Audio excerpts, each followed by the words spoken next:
Bonjour, je suis David Sussman et je suis le président fondateur de Pur Océan. Je suis aussi un entrepreneur engagé avec notamment mon entreprise Seafoodia qui commercialise des merveilles des océans dans le monde entier. Je viens de participer au défi Pur Océan. Le défi Pur Océan, c'est une transatlantique entre Saint-Pierre-et-Miquelon et Lorient qui a eu lieu au mois de juillet. Et l'objectif était de battre le record mythique d'Éric Tabarly établi en 1987, en 10 jours, 1 heure et quelques minutes. J'étais à bord du JP54 de Jean-Pierre Dick, un 54 pieds, un petit IMOCA magnifique. Et nous avions aussi un autre bateau, le bateau de Morgane Poupon, avec Rémi L'Hôtelier, qui était un classe 40. Le défi Pur Océan, route Saint-Pierre-Lorient, est à l'initiative de la Fondation Pur Océan. Initialement, nous devions faire la Québec-Saint-Malo, qui était prévue au mois d'avril et qui malheureusement a été annulée, raison Covid, raison sanitaire. Nous souhaitions absolument organiser une course, trouver une solution. Les bateaux se trouvaient dans les Caraïbes et on imaginait en fait une course retour qui permettrait à Pur Océan de pouvoir promouvoir la cause principale qui est la préservation de l'océan. Magnifique rencontre avec Philippe Paturel à Saint-Pierre. Philippe Paturel qui organise une course assez connue qui est la Halifax, donc qui se trouve en Nouvelle-Écosse au Canada, Saint-Pierre-et-Miquelon, et dont le père avait, il y a 33 ans, reçu Éric Tabarly dans la course aller puis retour en fait de la Lorient-Saint-Pierre, Saint-Pierre-Lorient. Et Philippe, depuis toujours, a rêvé en fait de renouveler en fait cette expérience et d'avoir justement des bateaux qui pourraient venir de Lorient ou partir de Saint-Pierre pour Lorient. Donc pour lui, c'était quelque chose d'essentiel. Et la bonne nouvelle, c'est que Jean-Pierre a son bateau à Lorient, vit à Lorient aujourd'hui. Moi-même, depuis peu, j'ai racheté une entreprise à Lorient, donc je commence à être très attaché à la Bretagne et à Lorient. Et donc, la possibilité de pouvoir organiser une course entre Saint-Pierre, roc français, méconnu, magnifique, dans une biodiversité extraordinaire, retour vers l'Europe, à Lorient, qui nous tient tant à cœur, c'était une occasion inespérée. L'objectif d'une course comme celle-ci, c'est à la fois en passant par le sport, par un défi sportif, pour attirer les médias, le grand public, toucher vraiment la cause qui pour nous est essentielle, qui est la préservation de l'océan, la sensibilisation auprès du grand public, mais aussi finalement financer des programmes de recherche appliqués. Car c'est la genèse de Pur Océan de financer ces programmes de recherche, puisque ce que nous savons, c'est qu'environ 250 000 espèces sont découvertes aujourd'hui sur 2 à 5 millions encore à découvrir. Donc c'est 9 espèces sur 10 à découvrir. La genèse de Pur Océan, c'est financer des programmes de recherche. Alors ce qui m'a particulièrement marqué pendant cette traversée au niveau de l'océan, c'est d'abord son immensité, sa beauté. C'est extraordinaire, c'est touchant, c'est envoûtant. Et il faut pratiquer l'océan pour l'aimer. Et je crois que quand on a la chance vraiment de passer du temps au bord de l'eau ou dans l'eau, on en tombe amoureux. Donc je reviens encore plus amoureux. Ensuite, la pêche illégale m'a choqué parce qu'il y a énormément de bateaux qui n'ont pas apparemment à être là sans pavillon et sans AIS, c'est-à-dire qui ne sont pas traqués, alors qu'il y a une obligation de tracking, ce qui signifie que c'est probablement de la pêche illégale. On estime que c'est 25% de la pêche mondiale aujourd'hui qui est illégale. Donc je l'ai vu, j'ai pris des photos. Ce sera un débat que je souhaite absolument porter. Finalement, ensuite, on avait des applications en fait pour étudier grâce à de la science participative les animaux. Donc on a pu relever en fait les différents animaux. On avait une autre application pour relever tout ce qui s'appelle les fishing gears, c'est-à-dire des éléments de bateau, de pêche et autres. Finalement, on n'en a pas eu besoin parce qu'on n'en a pas vu. Idem sur les déchets plastiques, on en a eu un. Ça a été un gobelet plastique que nous avons vu juste au large de Saint-Pierre. Et sinon, on n'a pas vu un déchet plastique pendant toute la traversée jusqu'à quelques dizaines de milles de l'arrivée à Lorient. C'était une expérience personnelle extraordinaire. On sort de son quotidien, on se dépasse, on va au-delà de soi-même, on n'est pas habitué à ne pas dormir la nuit ou à s'organiser différemment, puisque c'est des quarts de 3 heures. Donc au plus, vous allez dormir, on va dire, probablement 2 heures. Si vous n'êtes pas réveillé pour faire une manœuvre, 2 heures avant de repartir bosser un quart de 3 heures, avant éventuellement de redormir 2 heures ou 1 heure. En plus, j'avais des obligations de la vidéo qu'il fallait que je fasse à la fois du skipper Jean-Pierre Dick, pour moi-même, qu'on devait diffuser, puisque c'était l'engagement que j'avais pris face à la Fondation Pur Océan, ce qui me prenait 6 heures par jour, de plus de mes 12 heures de travail. Donc tout ça fait qu'en effet, c'était un certain stress, certaines obligations qu'il fallait réaliser. C'était la sortie de sa zone de confort. Et puis, donc 5 quarts, Ben arrive au bout d'une heure, Wim ensuite va se coucher, et Max arrive à la fin pour me relayer. On en a tous profité pour déjeuner. Et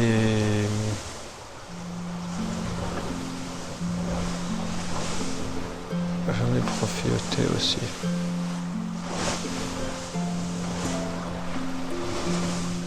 J'ai beaucoup appris aussi au niveau du management et des messages.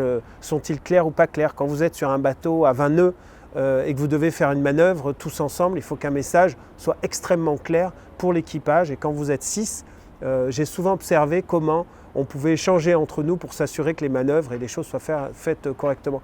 Jean-Pierre Dick, 4 Vendée Globe, des victoires au Jacques Vabre, et puis déjà voilà, plus de 35 ans ou 40 ans sur l'eau.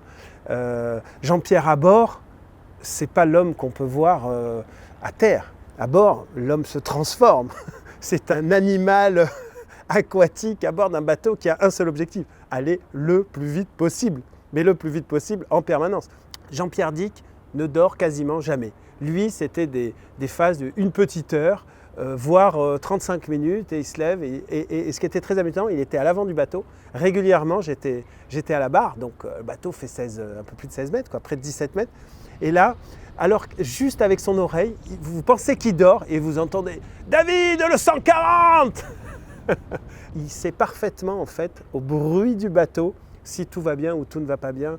Et donc ça, c'est un homme parfaitement en harmonie avec son bateau, avec la nature, avec la vitesse. Alors quelle belle leçon de management, parce que il n'a pas l'habitude théoriquement de naviguer avec des relatifs débutants ou des amateurs. Et pourtant, il s'est parfaitement adapté. Il a su nous faire monter en compétences. Et il disait même, je pense qu'avec un équipage comme le vôtre, on est plus performant qu'avec 6 pros. Parce qu'il est capable de nous faire monter finalement à une cohésion de groupe qui a fait vraiment qu'on a créé un effet de synergie tous ensemble. On était là pour la victoire, ça fonctionnait, c'était vraiment un pour tous, tous pour un, et on était voilà, les mousquetaires de l'océan. Les meilleurs moments à bord du bateau, il y en a énormément. Alors, par exemple, le moment où, et c'est arrivé 3 ou 4 fois, il est midi, et on sort la bouteille de rhum. Alors ça, elle est importante parce qu'elle pèse quand même, et avec Jean-Pierre Dick, rien n'était laissé au hasard. On n'avait pas 1 kilo de trop, mais on avait une bouteille de rhum, donc on pouvait partager une goutte de rhum tous ensemble. C'était un grand moment de bonheur pour quelques secondes de bonheur dans la journée. Mais c'est surtout les passages où je suis à la barre, vous êtes en Atlantique avec un spi immense, et là on fait des surfs qui durent des minutes entre plus de 20 nœuds, 20, 22 nœuds.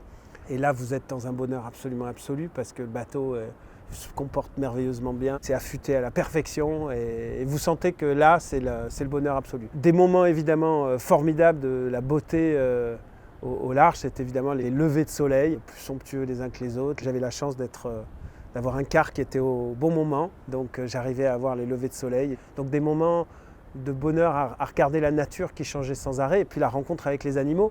On a eu des orcales, on a eu une baleine qui nous a accompagnés longuement pendant des minutes et qui sortait juste à côté. C'était absolument magique de la voir juste nous regarder d'un petit œil comme ça. Ça, c'était extraordinaire. Et puis on a eu aussi l'arrivée de dauphins. On en a eu, je crois, 80 dauphins qui étaient derrière nous, qui nous ont suivis aussi pendant quelques minutes. Ça, c'était assez extraordinaire. Et puis les moments d'équipe, d'hommes, parce qu'il y avait quand même de sacrées rigolades avec l'équipage, et puis beaucoup d'intimité. On s'est raconté beaucoup de choses, et puis on a eu le temps de réfléchir, donc énormément de moments de bonheur. Dans les moments difficiles, c'était la nuit, particulièrement quand il fait froid, que vous devez prendre votre quart, que vous êtes couché à minuit et demi, et que vous devez vous lever à 2h30 pour prendre un quart à 3h du matin jusqu'à 6h du matin. Il fait froid et il fait nuit noire. On ne voit rien. Et puis, vous savez, on est sans arrêt dans les dépressions. C'est-à-dire qu'il ne fait jamais beau. Par nature, l'objectif, c'est de trouver un vent entre, on va dire, 15 et 25 nœuds, plutôt 20-25 nœuds, où il va faire froid, il va faire gris pour rester dans une dépression, pour aller le plus vite possible. être plutôt grand largue, hein, c'est-à-dire sur des angles dans les 140, entre 130 et 140 de angle du vent.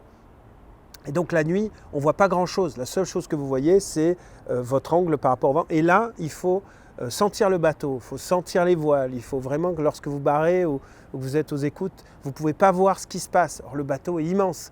Donc là, c'est quand même une grosse concentration qu'il faut avoir parce qu'on n'a pas le droit à l'erreur.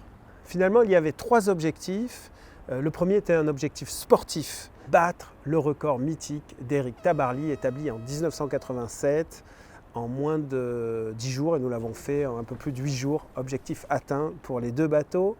Médiatique parce que nous avons eu à la fois sur les réseaux sociaux, mais les télévisions, les journaux ont été présents à nos côtés à l'arrivée, un véritable succès. Et avec l'arrivée, bien sûr, cerise sur le gâteau, de la ministre de la Mer, Annick Girardin, puisque nous avons été sous vraiment l'égide de son ministère, qui est venu nous remettre une médaille, et finalement des mécènes, des entreprises à nos côtés qui se sont engagées pour évidemment préserver les océans, mais financer les programmes de recherche appliquée, mission accomplie. Alors nous rêvons déjà d'une 2e édition qui aura lieu l'année prochaine, fin juin, début juillet, avec au moins, je l'espère, les 2 bateaux, hein, le JP 54 et le Classe 40 de Morgane. Mais on imagine beaucoup plus de bateaux, différents types d'embarcations. On est déjà en train de discuter avec une championne de kitesurf qui pourrait faire la traversée avec nous, des rameurs. On espère une armada en fait, d'embarcations qui, bien sûr, vont essayer de battre des records, établir des records, mais aussi, surtout, parler d'une autre course qui sera là pour sensibiliser, qui sera là pour faire des programmes de recherche et qui sera là pour faire aimer encore plus l'océan. Et ben moi, ce que j'aimerais, c'est que vous preniez l'exemple sur toutes ces personnes extraordinairement géniales derrière moi, qui sont allées au bout d'eux-mêmes, qui sont allées, on se les dit souvent, qui sont complètement sortis de leur zone de confort. Ben vous faites la même chose et on s'engage demain pour un océan un peu plus préservé. Merci à tous. Les entrepreneurs engagés, aujourd'hui, il y en a de plus en plus. Je crois qu'on a tous pris conscience individuellement de l'urgence finalement de préserver notre planète et donc préserver l'océan, financer des programmes de recherche parce que la recherche et l'innovation, ce sont les solutions à l'humanité pour demain. Les entrepreneurs de plus en plus s'engagent, mais ont envie aussi de le vivre eux-mêmes. Donc, dans la prochaine édition, l'objectif, c'est d'avoir encore plus de dirigeants d'entreprise sur des bateaux, sur des embarcations qui vont vivre cette expérience humaine extraordinaire et qui, j'en suis certain, du coup, impacteront encore plus positivement leurs organisations, leurs clients, partenaires, métiers et autres. Et ça, c'est une aventure que je souhaite partager de plus en plus avec nos amis dirigeants.